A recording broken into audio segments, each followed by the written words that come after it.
journey through trauma, pain, and illness to miracles, psychic gifts, alien encounters, spiritual growth, and more. Tune in now because it's podcast time.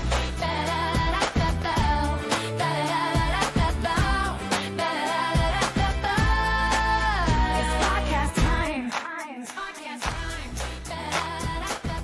Disclaimer. The information on this podcast is not intended or implied to be a substitute for professional medical advice, diagnosis, or treatment. All content is the personal opinion of the host, including text, graphics, images, and content contained in or available through this podcast is for general information purposes. The channel makes no representation and assumes no responsibility for the accuracy of the information on or available through the podcast or channel, as such information is subject to change without notice, though due diligence has been made to make sure it's accurate at the time of posting. You are encouraged to confirm any information obtained through this podcast with the listed references and other sources, and I strongly encourage you to discuss any information regarding a medical condition and or treatment of a medical condition with your physician.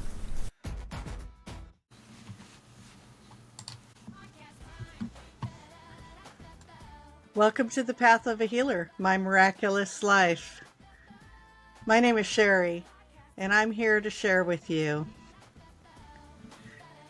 my story, both miraculous and painful, that shaped me into the healer that I am today.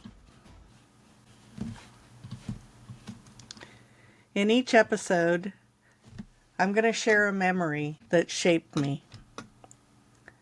And then I'm going to share a mind-body concept or lesson in order for you to understand why we go through some of the things that we go through. And then a reading with some tarot or oracle cards and a spiritual teaching that ties it all together. Today's story takes me back to when I was 9 years old. It was the first time I crossed into the light during an emergency appendectomy. So basically, I didn't have a great childhood growing up. I got picked on a lot. I was called Sheri B. Butt Bomber from 3rd grade till my sophomore year when I moved out of that town. Before that, I lived in a majority African American neighborhood, and so I ended up getting chased home a lot. Not great for building self-esteem, and I didn't seem to be able to keep friends. We were very poor growing up, and most of the kids that I hung out with at school, well, I didn't really hang out with anybody at school because I was the one everybody picked on. And I had so many anger issues and depression that I tried to leave the world a few times, even at age 9. I also broke my mom's scissors with one hand once, which is pretty amazing for a 9-year-old. But like I said, I had a lot of anger. And then she told me, take my anger out on the bamboo out back. And, bamboo is very hard to get rid of, but that yard has no more bamboo. And I was pretty strong, even at age 9. I could lift a 50-pound bag of concrete that I helped my aunt with. Looking back, I can see how my body and my emotions and spirit were all working together to get my attention. That particular day when I was 9, I was upstairs sleeping because I had school the next day. And because I was picked on all the time, I really didn't like going to school, and I made up being sick a lot. And so I understand how Mom wouldn't believe me. But I also had a mom that you didn't go and disturb regardless of what was going on. And so I laid in bed all night having massive pain. It was going back and forth on my lower abdomen, and I was tossing and turning, and I really didn't get any sleep. And I went down in the morning and I told Mom, I don't feel good. and she thought I was faking it. So she did my hair real special that day. She did it in an I Dream of Jeannie style with the braid wrapped around the ponytail. And I was so excited to have that done, but not that particular day. And I went to school. I was in third grade, and I can remember all I could do was lay my head on the desk because I was in so much pain and I just didn't feel good at all. And so it came recess time and all the kids went out and I was still laying there with my head on the desk. And my teacher came over and said, "Aren't you going to go out and play?" And I was like, "No, I don't feel good." And I guess she touched me and I felt really hot. And so she sent me, back then we had a full-time school nurse, sent me to the nurse. Nurse took my temperature and it was 103.8, I believe. And she kept trying to call my mom, but my mom was nowhere to be found. It took her, I believe, 2 or 3 hours before they reached my mom. And then she came and she picked me up and she took me to the doctor. And I remember because my aunt worked for that particular doctor. And so I saw my aunt that day and also had a not so great experience of how they check to see if it's appendicitis or not. But we're not going to go into that because, yeah. Anyway, and they took me right to the hospital. And I can remember being in the operating room getting ready for surgery, and the anesthesiologist gave me a dose of the medicine that was supposed to put me to sleep. Of course, now I know it's anesthesia. And told me I would get sleepy. And a little while goes by and I'm not sleepy. And the anesthesiologist looks at the doctor and kind of, I see him shrug their shoulders, and I can feel him give me another dose. And he goes, "Okay, well, just count backwards and you'll fall asleep." And about the time I hit, I think 75, he's still kind of going, "Why is she still awake?" And he gave me another dose. And I still didn't go to sleep with that dose. And he and the surgeon were like, we got to do the surgery, give her another dose. And the anesthesiologist didn't want to because that was a lot for a 9-year-old kid. And so they finally were like, "Well, just listen to us talk." And I thought about that and I was like, "Oh, that's boring. And I'm just going to go to sleep." And then I went to sleep. And the next thing that I remember is I was floating above my body and I watched my appendix burst as they pulled it out of me, and that was confirmed by my mother that it did burst as they pulled it out. And then I remember floating out and I saw my mom and she was hysterically crying and she was talking to a doctor. And I didn't remember the rest. All I remembered, until after my mom actually passed away in 2021, all I remembered was then fighting my way back to my body because I didn't want to see my mom lose me. And that seemed to be what was going to happen. And so I fought and I fought and I got back in my body. Years later, after my mom passed away, the memories came flooding back that I actually had gone into the light, but I was told it wasn't my time yet and that I had a mission to do. And that mission was to help other people and souls, to help souls cross over that were stuck here on this plane. And of course, I'm sure that I wasn't allowed to remember that because, what's a 9-year-old going to do with that kind of information? But I have had contact with spirits my whole life. And, in my 20s, I dreamt about helping spirits cross for a full 10 years. And that's a whole nother story that I will get to. So I did survive, and I did still continue to get picked on. In fact, when I came back after surgery, I can strongly remember a little boy looking at me, and my belly was still bloated from having appendicitis, and telling me I was fat, despite the fact that I could still fit in the same shorts I wore when I was 3 years old at the time. But that ended up giving me body dysmorphia, which will be another podcast, because it did totally mess me up. But it changed me. The whole thing changed me. I think anytime you go through where you easily could have died is going to change you. We're going to go now into what is the mind-body lesson. Looking back, I can see that I had been carrying it in silence. All that pain, all that anger. Children in my mother's world were to not be seen or heard. And so still, I continued being bullied. That, like I said, lasted until we moved away when I was in my sophomore year. I was called negative names like Sheri Butt Bomber. Nobody wanted to get near me. To be fair, we were really poor. Our hygiene wasn't great because my mom suffered from some pretty severe depression herself. And she was a single person taking care of us.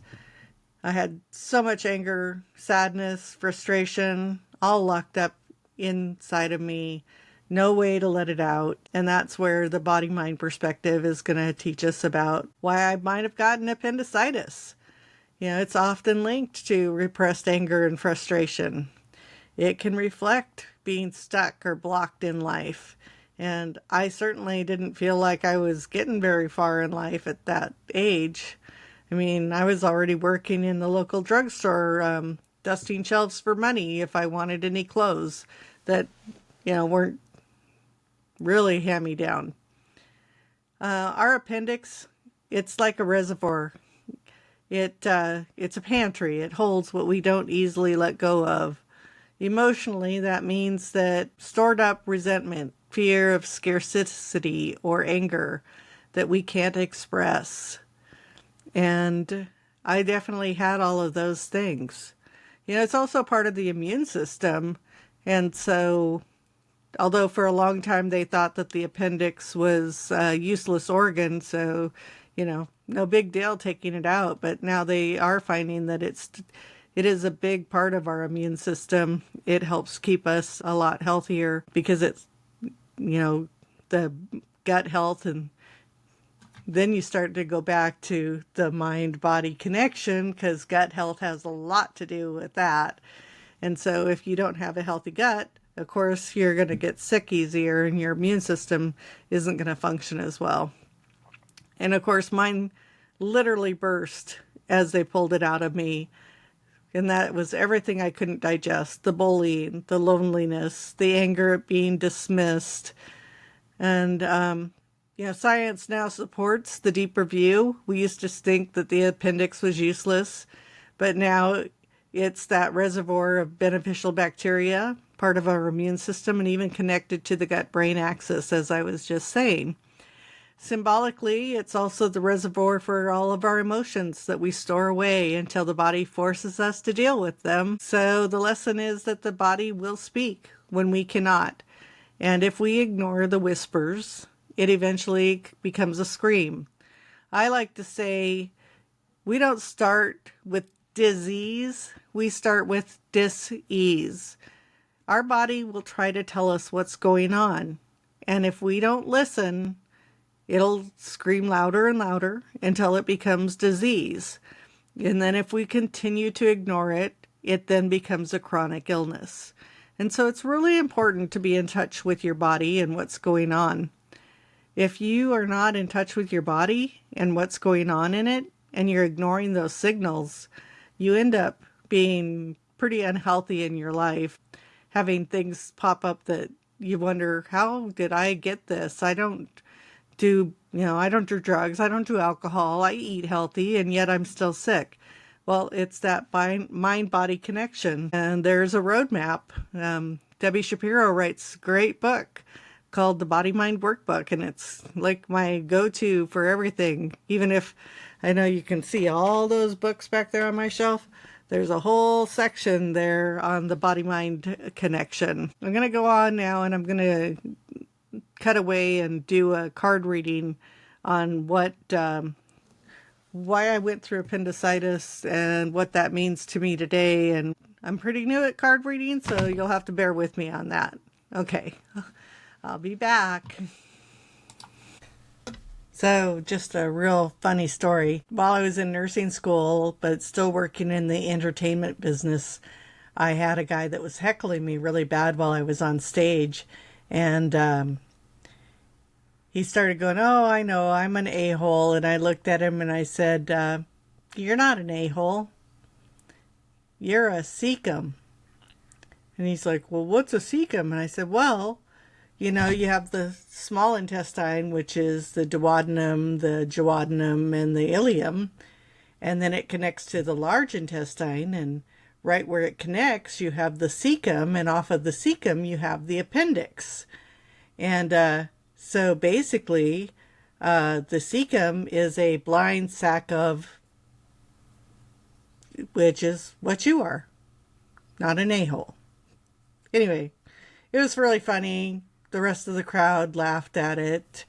And that's my funny story for this podcast.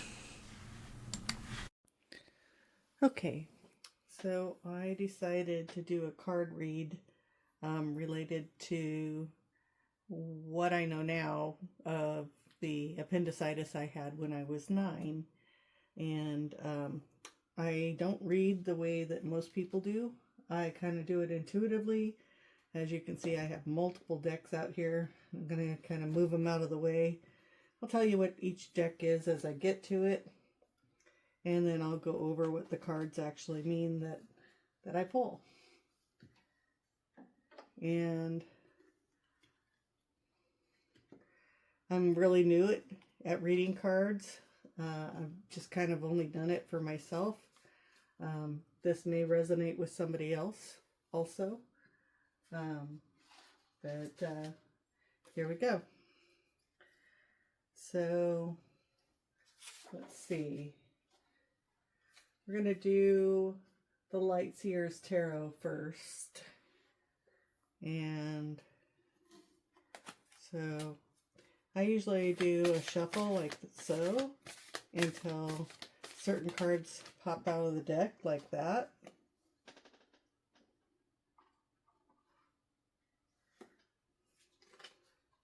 And this actually had a couple of cards fly out.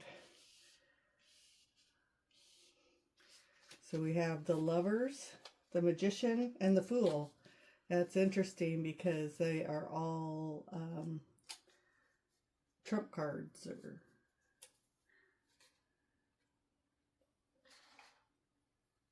Anyway, so we'll get to those in a second. The next deck I'm going to pull from is called the Subtle Body Oracle. This one is by Cindy Dale. It's got a really cool backside of the cards. So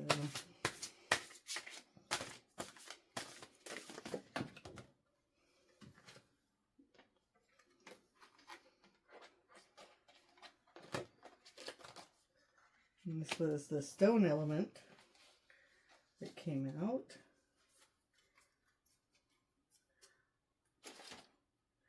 Next, we're going to use a deck called the Path of the, what's it called?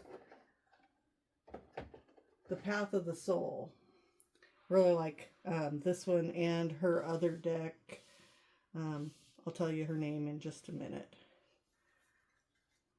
So, well, that one jumped out fast. Yeah, that was actually 2 cards again.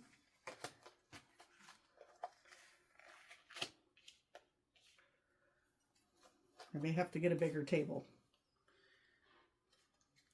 So how I chose the decks is I use a pendulum a lot for my work. And I asked them which decks I needed to talk to today. Next I'm going to pull from the Spirit Animals Oracle. Love these cards. They're one of my favorites.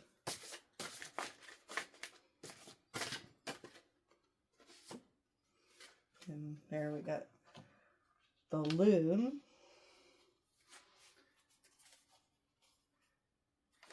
Running out of space to put stuff over here. This is a deck I just got. It's called the Healing with Spirits Oracle. And it's by Gordon Smith, and I really like it.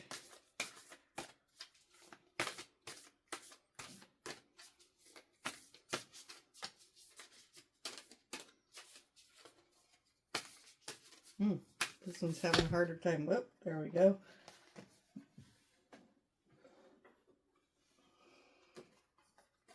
I'll have to find a better way to do this. Oh, speak your truth with passion. That completely goes with what I've been talking about so far.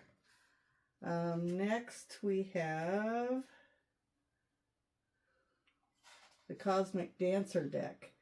I like the artwork in this one a lot too. Beautiful artwork.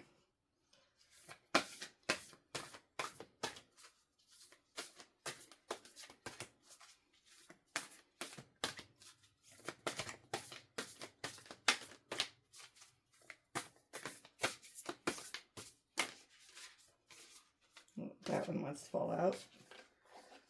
Okay, take the lead.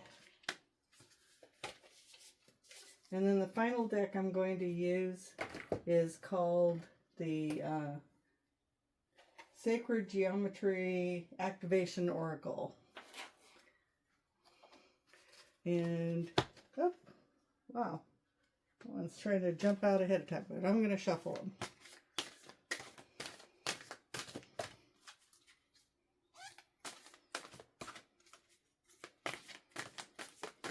Oh, there we go. Nope, 2 cards again. Oh, actually 3. The root, the solar plexus, and perception. Okay, so what does all this mean? So again, we were talking about appendix and how anger and being bullied and not feeling great tend to lead to things like appendicitis. And so with the lights years, because it came out in 3, the Lovers, the Magician, and the Fool, it is speaking about choice, alchemy, and having new beginnings after a crisis. And then we have the Stone Oracle, or the Stone Element, from the Subtle Body Oracle. And that is, your appendix is the recorder of what couldn't be digested. So here I am, I'm going through being picked on all the time. I'm not a happy kid. I don't have any friends. And so I couldn't digest that. And so it made me release that.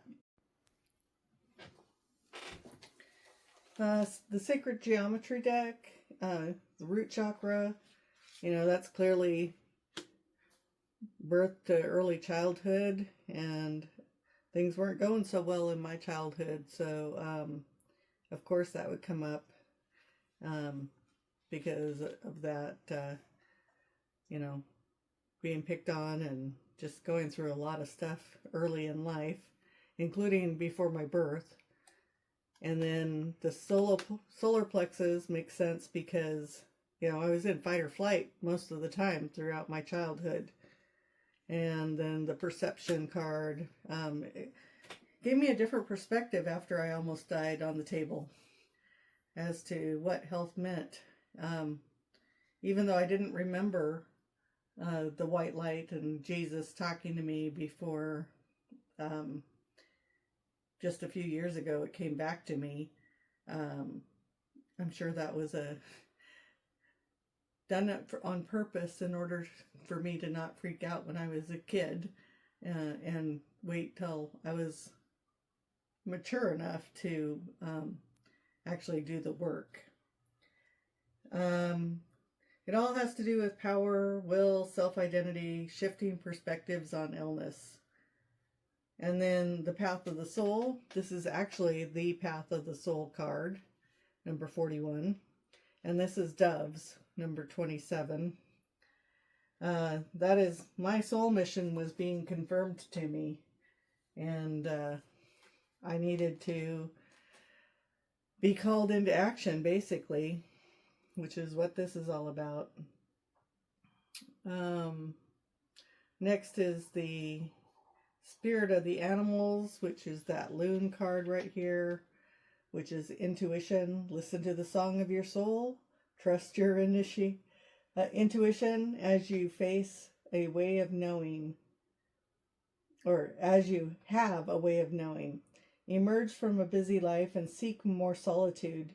Recognize that you are unique and that you are loved. Yeah, I didn't feel very loved as a kid, but through everything I've been through, it's finally been coming to fruition. And then the healing spirit oracle, that's just telling me, step up, do what we're asking you to, speak your truth with passion. You know, I've been fighting this. I don't feel like I know enough, or I don't feel like I look, like I should to be on a video trying to help you people. But Spirit has been telling me over and over and over again. I cannot tell you how many Speak Your Truth cards I have pulled in the last few weeks. Not to mention all of the card readers I come across online that are basically saying the same thing every time I open one of their videos. And then finally is the Cosmic Dancer with Take the Lead. Well, stepping forward with courage and guiding others through my story so that maybe you can also learn how to heal yourself and step up for other people, help other people heal. That's what it's all about, is helping people. So I hope you like this reading. Basically, all of this ties together with my story. I had hidden anger. It needed to be released. I've tried to release it through, pulling out all the bamboo. But being picked on all the time and having kind of an absent mom, it took a long time for me to get past a lot of it. And that'll come later in my story, how I finally did actually get past all of that. And this whole reading just really reaffirms that this is what I'm supposed to be doing at this point in my journey, is to help as many people as I can. But even if I just help one person, then I've been a success. So what messages or what do these cards bring up to your mind? I'd love to hear from you. I would love to know your experiences with health issues and healing. And, if you'd ever like to be featured in the podcast, or your story to be featured, where I connect it to the mind-body as well, then please send me an email, reach out to me, give a comment, and I'd love to work with you. So, yeah. That is the reading of the cards. So again, the decks I used were the Lightseers Tarot, which was by Chris Ann, and that is the full tarot deck. The Subtle Body Oracle deck by Cindy Dale. The Healing Spirits Oracle by Gordon Smith. The Path of the Soul Destiny cards by Cheryl Lee Harnish. I didn't use it this time, but I also have her Divine Guidance deck, and I really like that one as well. And then I used one of my favorites, which is the Spirit of the Animals Oracle by Jody Bergsma.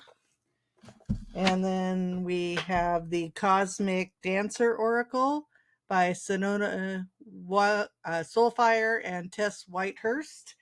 And finally, for this reading, I used the Sacred Geometry Activations Oracle by Leon. The spiritual part, the spiritual integration. My near-death experience gave me more than survival. It gave me a mission. At 9 years old, I was told to help lost spirits, even though I didn't remember it until I was 58, something like that. I was told I was going to help spirits cross. Then I had those dreams for 10 years where I was helping spirits cross. And after my mom died, I actually have been helping spirits cross over. So, yes, my kitty decided she had to be part of this.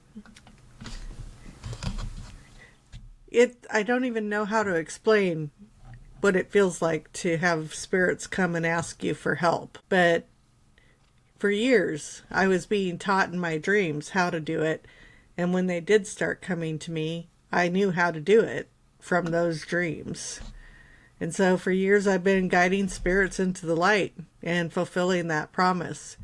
It was actually a Christ-like being that I talked to in the light. And it was such a beautiful sensation. So really, appendicitis was my initiation. Body, mind, and spirit all converging. My body broke open what I couldn't express. My spirit left my body and returned with a mission. And my mind slowly learned that trauma doesn't have to define me. Lord knows, if it did, I'd be a mess. It shaped me into somebody who helps others heal. So the spiritual lesson today for you is you're never alone. Your body is your ally. It's not your enemy. And every trial, no matter how painful, carries with it that seed of purpose, if you can find that. So I'm going to end the podcast with that note, that you don't have to hold those traumas. You don't have to stay sick your whole life. You can look at the purpose for those things that you go through and learn lessons from them that help you. And the best way to help yourself is through service of others. So thank you for walking with me through this story. This week, I invite you to ask yourself, what is my body trying to tell me right now? Maybe it's tension, fatigue, or the pain you've been ignoring, or the pain that you've been telling the doctor about who can't find a reason for it. But instead of pushing it away, pause and listen to your body. What's it trying to tell you? Like I said earlier, if you've got an issue and you'd like me to discuss the body-mind connection about that particular issue, please shoot me an email, send me a comment. I am more than happy to try and help. I'm also a Reiki master and a Healing Touch Level 5 practitioner, and I can do distance healing, and I can help you learn how to heal. Because the body doesn't just carry pain, it carries messages. So until next time, may you walk in health, peace, and light. And bless you.